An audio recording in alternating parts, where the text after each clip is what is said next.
Hello दोस्तों। आप exercise तो करते हो बीपी को कंट्रोल करने के लिए, लेकिन अननोइंगली कुछ ऐसी मिस्टेक्स है जो उसे कम करने के बदले और ज़्यादा बढ़ा सकती है और फायदे के बदले नुकसानदायक बना सकती है।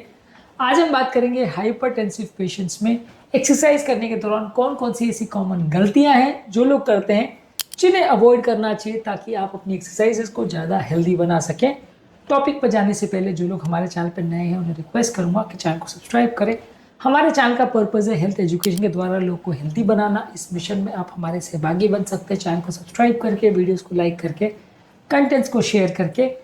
हमारे सर्वेज ये बताते हैं कि चैनल को देखने वाले आधे से ज़्यादा लोग, इनफैक्ट 80-85% लोग ने अब तक चैनल को सब्सक्राइब नहीं किया है। आपका ये 2-4 सेकंड का फ्री स्टेप हमारे लिए मोटिवेशन और इंस्पिरेशन का भी काम करेगा और इसे काफ़ी आगे प्रमोट करता है और यूट्यूब इसे और ज़्यादा लोग तक पहुँचा पाता है। इसलिए चैनल को ज़रूर सब्सक्राइब करें और हमारी मदद करें।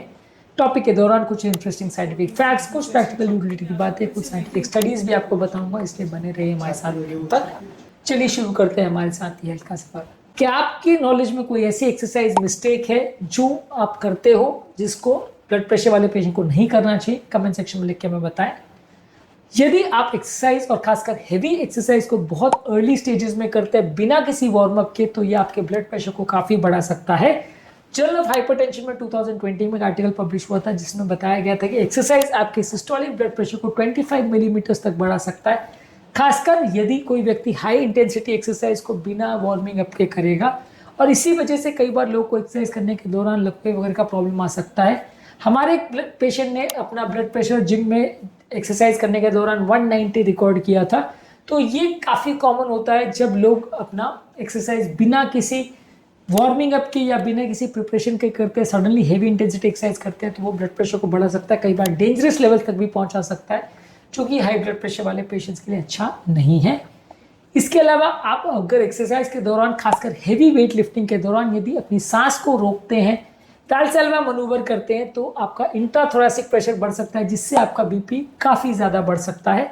अमेरिकन जर्नल ऑफ कार्डियोलॉजी में एक आर्टिकल में बताया गया था कि ट्रांजिएंटली इस ब्रेथ होल्डिंग के दौरान, वेट लिफ्टिंग के दौरान आपका बीपी 250/150 तक भी जा सकता है, जो कि लकवा करने के लिए, हार्ट अटैक करने के लिए, एओर्टिक डिसेक्शन जैसी प्रॉब्लम्स को क्रिएट करने के लिए बहुत सफिशिएंट है। तो ऐसा बिल्कुल ना करें। जब आप हेवी वेट्स लिफ्ट कर रहे हो तो उस समय सांस को ज़्यादा देर ना रोकें। इसके अलावा अगर आप एक्सरसाइज करने के लिए सुबह मॉर्निंग में चले जाते हैं और उससे पहले अपनी ब्लड प्रेशर की दवाएं नहीं लेते हैं, तो उससे अनस्टेबल ब्लड प्रेशर रीडिंग्स हो सकती है और चक्कर आ सकता है, जिससे प्रॉब्लम्स हो सकती है। इसीलिए आपकी एक्सरसाइज की मेडिसिन जो कि सुबह के टाइम प्रिस्क्राइब्ड है, तो वो अपनी मॉर्निंग में एक्सरसाइज करने से पहले उनको ले ले तो ज़्यादा अच्छा है। एक्सरसाइज के दौरान यदि आप एक मेडिसिन का डोज भी डिसकंटिन्यू या स्किप कर देते हो, तो एक्सरसाइज के दौरान आपका ब्लड प्रेशर 18 से 22 मिलीमीटर तक एक्स्ट्रा बढ़ सकता है, ऐसा स्टडीज ने शो किया है। इस चीज़ को आप ऐसे कंपेयर कर सकते हैं कि आप गाड़ी चला रहे हो लेकिन सीट बेल्ट नहीं पहने हो, तो सडनली जर्क आपको बहुत ज़्यादा लग सकता है। तो ऑब्वियसली एक्सरसाइज आप कर रहे हो तो उससे पहले आपको अपना ब्लड प्रेशर सेफ्टी ज़रूरी है, नहीं तो ब्लड प्रेशर बहुत डेंजरस लेवल तक बढ़ सकता है।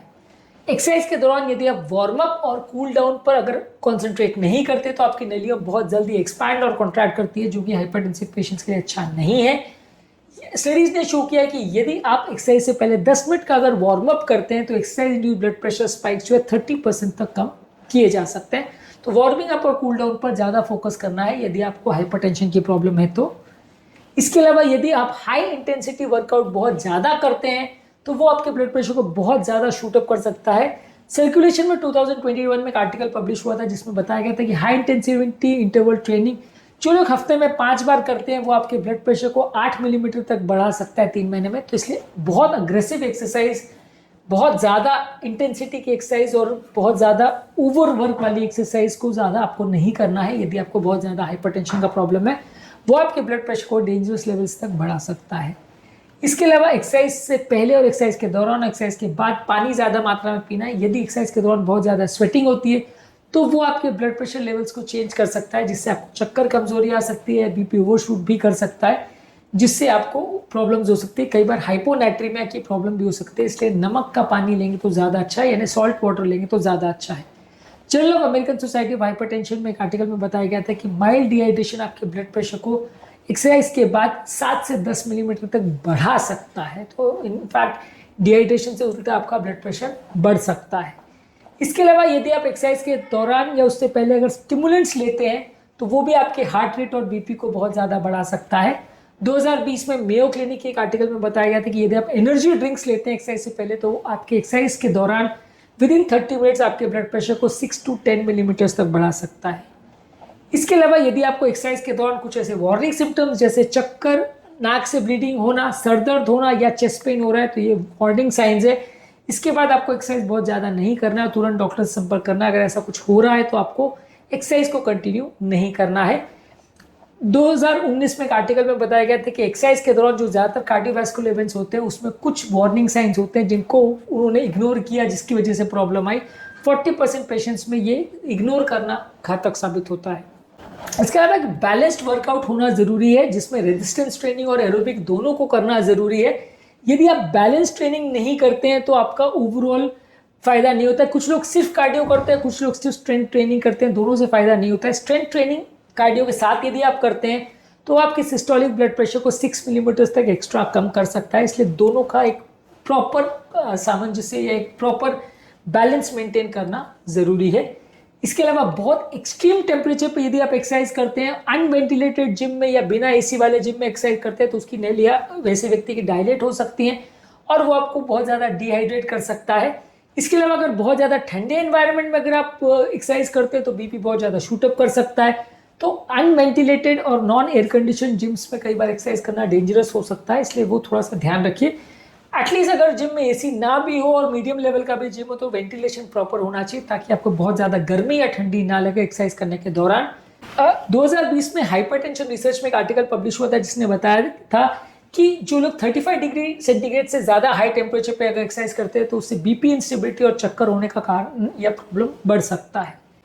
इसके अलावा यदि आपको बीपी की बहुत ज़्यादा प्रॉब्लम है तो एक्सरसाइज करने के पहले और एक्सरसाइज करने के बाद अपने बीपी को चेक कर लें, इससे आपको फ़ायदा मिलेगा।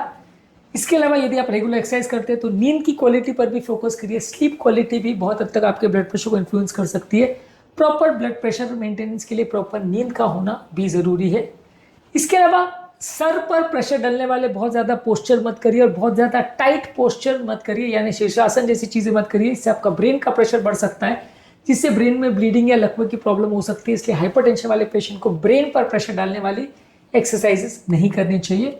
इसके अलावा यदि आप जिम में एक्सरसाइज कर रहे हो और बहुत हाई वॉल्यूम पर अगर आप हेडफोन्स यूज़ कर रहे हो तो इससे भी स्ट्रेस हार्मोन बढ़ सकते हैं। खासकर अगर आप रैपिड या रॉक म्यूजिक या इस तरह की चीज़ें सुन रहे हैं तो ये आपके ब्लड प्रेशर को बढ़ा सकता है और आपका ओवरऑल खुद का एक्सर्शन का अवेयरनेस और बॉडी के सिग्नल्स की अवेयरनेस को कम कर सकता है, जिससे प्रॉब्लम आ सकती है। यदि बहुत ज़्यादा हाइपरटेंशन का प्रॉब्लम है और बहुत ज़्यादा रिस्की केस है तो फिर आपको डॉक्टर से संपर्क करके उनके सुपरविजन में या ट्रेन पर्सनल की सुपरविजन में ही एक्सरसाइज करनी चाहिए, नहीं तो रिस्क हो सकता है। आज के टॉपिक पे हमने बात करी कि हाइपरटेंशन वाले पेशेंट्स क्या क्या कॉमन मिस्टेक्स करते हैं एक्सरसाइज करने के दौरान। हमारा इस मामले में फाइनल वर्डिक्ट ये है कि अपना बीपी रेगुलरली मॉनिटर करिए, पानी ज़्यादा पीजिए, वार्मिंग अप और कूल डाउन पर फोकस करिए, ज़्यादा ब्रेथ होल्डिंग मत करिए, नॉर्मल टेम्परेचर पर एक्सरसाइज करिए, बहुत ज़्यादा गर्म या ठंडे में एक्सरसाइज मत करिए, पानी ज़्यादा पीजिए और प्रॉपर इंडिविजुअलाइज वर्कआउट्स को फॉलो करिए। किसी ट्रेन प्रोफेशनल के अंडर ही आप एक्सरसाइज करें तो ज़्यादा अच्छा है, नहीं तो बीपी वाले पेशेंट्स में यदि अनमॉनिटर्ड एक्सरसाइज करते हैं या जिम करते हैं तो फ़ायदे के बदले कभी कभार नुकसान भी हो सकता है। उम्मीद करूँगा कि आज के टॉपिक में कुछ नया जानने को मिला होगा। जो लोग हमारे चैनल पर नए उन्हें रिक्वेस्ट करूँगा कि चैनल को सब्सक्राइब करें। हमारे चैनल के 85% व्यूअर चैनल को अब तक सब्सक्राइब नहीं किए हुए हैं। आपका ये छोटा सा 2-4 सेकंड का स्टेप हमारे चैनल को बहुत ज़्यादा प्रमोट कर सकता है और लोगों तक ये हेल्दी मैसेज को पहुँचाने में मदद कर सकता है। इसलिए 2-4 सेकंड निकाल के हमारी ये मदद ज़रूर करें, हमारे प्रयास को सार्थक बनाएं। तो आपके कमेंट से हमें जानने में मदद करते हैं कि आपको हमारा कंटेंट कैसा लग रहा है। इसके लिए वीडियोज़ को कमेंट करते रहिए, देखते रहिए और हेल्थ के सफ़र में हमारे साथ आगे बढ़ते रहिए।